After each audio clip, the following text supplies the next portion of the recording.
Hello and welcome. I am Annette Reeder from the biblicalnutritionist.com, and today we're going to make a spice.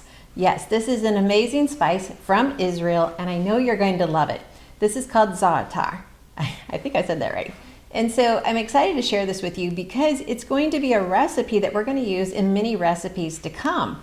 So go ahead and get ready to start making this spice. And then be sure you're subscribed down below and hit the bell so you can be ready for the next video or 2 or 3 where we're going to use this spice together.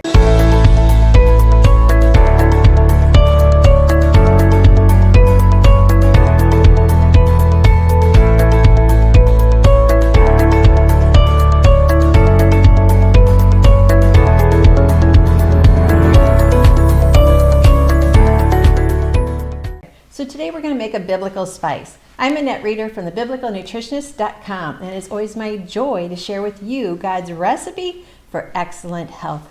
And that always begins with 3 ingredients. I get to share with you how to be confident in the kitchen, confident with your health, and most importantly, confident in understanding how much God loves you with an everlasting love from the moment of conception. We can always come to Him and seek Him in His ways. So thanks for watching, and let's get started. Now you can go ahead and buy this spice already pre-mixed, ready to go. And it's called Za'atar. Yet, this is actually a plant. The Za'atar is a plant. It's a biblical plant. Yet in biblical times, it was known as Ezov, which is written E-I-Z-O-V. And this is what is known as hyssop.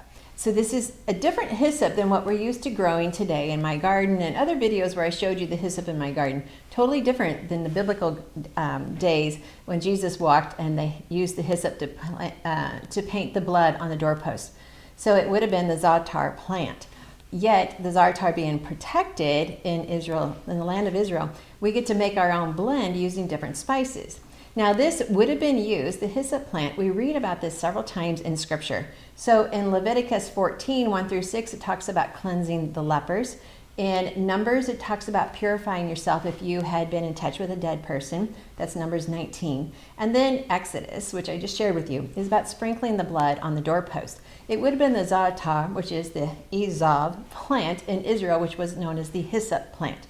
So that's a lot of background history, but what I want to share with you is when you travel Israel, you're going to see the spice in a lot of different dishes.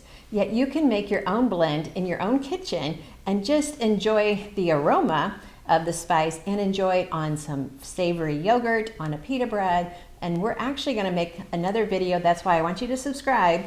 We're going to make some Jerusalem flatbread and we're going to use this spice in it. So learn how to make the spice and then get ready for the next video. So what we're going to do to make it ourselves, I went out into the garden and I cut some fresh thyme. And so what I would do is dehydrate this. I could either put it in a brown bag and let it stay in a dry area for about 2 to 3 weeks and it would dehydrate on its own, so you don't have to buy a dehydrator, or you can use your own dehydrator. To make this recipe, we're going to use 1/4 cup of toasted sesame seeds. As you know, sesame seeds, you can check out my other video on how to make your own tahini, because that's exactly what we would start with. We're going to use just a 1/2 teaspoon of salt. Salt is optional. If you want to use salt outside of it, you could. Then we have our 2 tablespoons of sumac. I just love that color. I really recommend you just take a bite of this and just taste it. It has a very unique, pleasant flavor. And then we're going to add our fresh thyme, our dehydrated thyme. You would not want to use your fresh thyme, just the green right straight from the garden, because we're going to put this in our spice jar. So we would not want that moisture in our spice jar. And obviously you can make these measurements the way you like it, if you want to add more thyme, if you want to add more sumac. All right, so we're going to go ahead and make it a little bit more powdery. So I'm going to use my coffee grinder, which I use for flaxseed. I'm not going to do all of it though. I like a little bit of the pieces. I use this for flaxseed or chia seeds, millet, anything I want to blend up smaller.